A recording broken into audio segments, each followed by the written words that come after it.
Kapolda. Saya kena tangkap di tandem. Di apa ni namanya?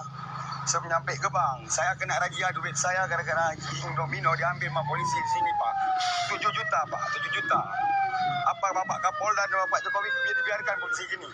Halo, Bang. Bang, lu musibah kau, Bang. Polisi 4 tandanya ke bang. Jadi bang, Indomino kah, Bang?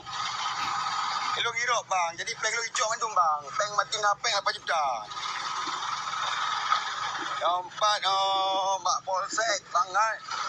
Ke rumah sakit, Berandan, Bang. Kau orang kat, kabar ke, Bang?